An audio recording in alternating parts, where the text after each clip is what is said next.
नमस्कार दोस्तों, स्वागत है आपका अपने न्यूज चैनल वायरल न्यूज में देश दुनिया की तमाम बड़ी खबरों के साथ। आइए जानते हैं इस वक्त की महत्वपूर्ण और ताज़ा सुर्खियां। फिर एक एक खबरें जानेंगे विस्तार से। तो बढ़ते हैं खबरों की ओर। इसी बीच बड़ी खबर निकल कर आ चुकी है। यूपीएससी 2021 17 लाख में से महज इतने अभ्यर्थी हो सकेंगे लेखपाल भर्ती में शामिल।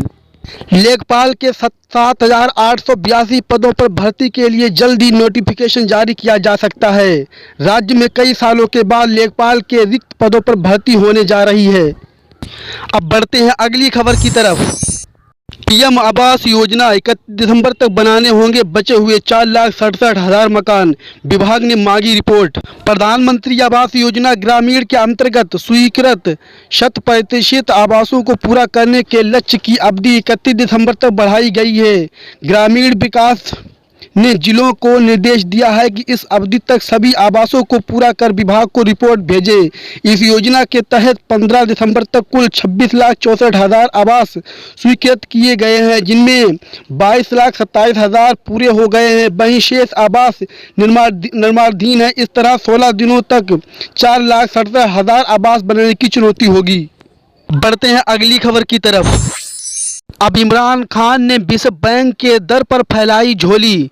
पाकिस्तान को मिलेगा 19.5 करोड़ डॉलर का कर्ज। विश्व बैंक के कार्यकारी निदेशकों के बोर्ड ने बिजली व्यवस्था दुरुस्त करने के लिए पाकिस्तान को 19.5 करोड़ डॉलर यानी 1482 करोड़ रुपए का कर्ज देने का फैसला लिया है। विश्व बैंक की तरफ से शनिवार को ये जानकारी दी गई है।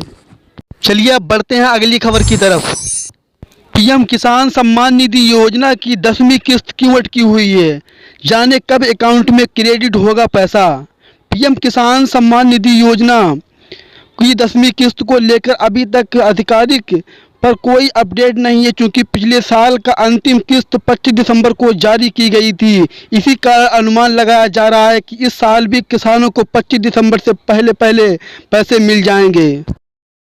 अब बढ़ते हैं अगली खबर की तरफ। गुरुग्राम में नमाज मुसलमानों के लिए ये मामला कितना मुश्किल है। राजधानी दिल्ली के पास हरियाणा के गुरुग्राम में पिछले 3 महीनों से हर शुक्रवार को हिंदूवादी समूह से जुड़े लोगों को एक समूह बिना नागा सार्वजनिक स्थानों पर पढ़ी जाने वाली मुसलमानों की नमाज में दखल देने के लिए जुटता है। अब बढ़ते हैं अगली खबर की तरफ। पाकिस्तान में इस्लामिक देशों के जुटने के मायने क्या हैं? अफगानिस्तान में गहराते मानवीय संकट और डहती अर्थव्यवस्था को लेकर इस्लामिक देश रविवार को पाकिस्तान की संसद में जुटने जा रहे हैं। अफगानिस्तान के हालात को लेकर इसे अब तक की सबसे बड़ी बैठक बताया जा रहा है। ऑर्गेनाइजेशन ऑफ इस्लामिक के कॉरपोरेशन OIC के विदेश मंत्रियों के परिषद के इस असाधारण सत्र में मुस्लिम देशों के अलावा अमेरिका, चीन, रूस, जर्मनी, जापान, यूरोपीय संघ, ऑस्ट्रेलिया, फ्रांस समेत अंतर्राष्ट्रीय वित्तीय संस्थानों के प्रतिनिधि भी शामिल हो सकते हैं। अब बढ़ते हैं अगली खबर की तरफ।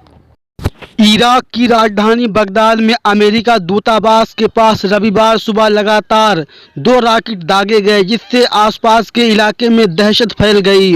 इराकी न्यूज़ एजेंसी ने सेना के हवाले से इसकी जानकारी दी। रिपोर्ट के अनुसार एक रॉकेट रक्षा प्रणाली द्वारा हवा में नष्ट कर दिया गया, लेकिन दूसरा ग्रीन जोन में गिरा, जिससे 2 कारें क्षतिग्रस्त हो गईं। हताहतों की तत्काल कोई सूचना नहीं है। अब बढ़ते हैं दूसरी खबर की तरफ। उत्तर प्रदेश सीएम योगी का कड़ा फैसला। यूपी में हड़ताल पर प्रतिबंध, स्ट्राइक की तो अब खैर नहीं। जानिए, सीएम योगी आदित्यनाथ की सरकार ने यूपी में फिर से एस्मा एक्ट लगा दिया है। अब 6 महीने तक प्रदेश में हड़ताल पर प्रतिबंध लगा दिया गया है। अगर स्ट्राइक की तो अब खैर नहीं। जानिए क्या होता है एस्मा एक्ट। उत्तर प्रदेश में अब हड़ताल की तो खैर नहीं। योगी सरकार ने प्रदेश में एक बार फिर से राज्य में एस्मा एक्ट लागू कर दिया है। इस एक्ट के लागू होने के बाद यूपी में 6 माह के लिए हड़ताल पर प्रतिबंध लग गया है। अपर मुख्य सचिव कार्मिक डॉक्टर देवेश कुमार चतुर्वेदी ने इस संबंध में अधिसूचना जारी कर दी है, जिसमें कहा गया है कि उत्तर प्रदेश के राज्य क्रियाकलापों को संबंधित किसी लोक सेवा में नियमों और स्थानीय प्राधिकरण में हड़ताल पर प्रतिबंध लगा जा रहा है। हड़ताल करने के वाले के खिलाफ विधिक व्यवस्था के तहत कार्रवाई की जाएगी। अब बढ़ते हैं अगली खबर की तरफ। बिहार में छात्रों को मिलेगा फ्री लैपटॉप, जानिए कौन उठा सकेगा इसका लाभ। बिहार सरकार जल्द ही अनुसूचित जाति और अनुसूचित जनजाति के छात्र छात्राओं को लैपटॉप गिफ्ट करने वाली है। मिली जानकारी के अनुसार अनुसूचित जाति और अनुसूचित जनजाति वैसे स्टूडेंट जो इंजीनियरिंग और मेडिकल की प्रवेश परीक्षा में सफल हो जाते हैं, इन्हें सरकार की तरफ से बतौर गिफ्ट लैपटॉप दिया जाएगा। अब बढ़ते हैं दूसरी खबर की तरफ। इमरान खान भारत से परमाणु युद्ध की आशंकाओं पर बोले। पाकिस्तान के प्रधानमंत्री इमरान खान ने कहा है कि अगर भारत पाकिस्तान पर एयर स्ट्राइक करता है तो उसका जवाब उसी आक्रामकता से दिया जाएगा। कतर के न्यूज़ चैनल अल जजीरा को दिए एक इंटरव्यू में इमरान खान ने कहा, अगर भारत की फासीवादी बीजेपी सरकार ऐसा करती है तो मुझे डर है कि दो परमाणु शक्तियां आमने सामने होंगी। अल जजीरा को दिए एक इंटरव्यू में इमरान खान ने भारत और पाकिस्तान के बीच परमाणु युद्ध की संभावना पर बड़ी प्रतिक्रिया की है। अगर वीडियो का कोई भी पार्ट आपको अच्छा लगे तो वीडियो को लाइक करें, शेयर करें। अगर चैनल पर पहली बार आए हैं तो चैनल को भी सब्सक्राइब कर लें, बेल आइकन को भी प्रेस कर दें जिससे वीडियो की नई नोटिफिकेशन आप तक पहुंचती रहे।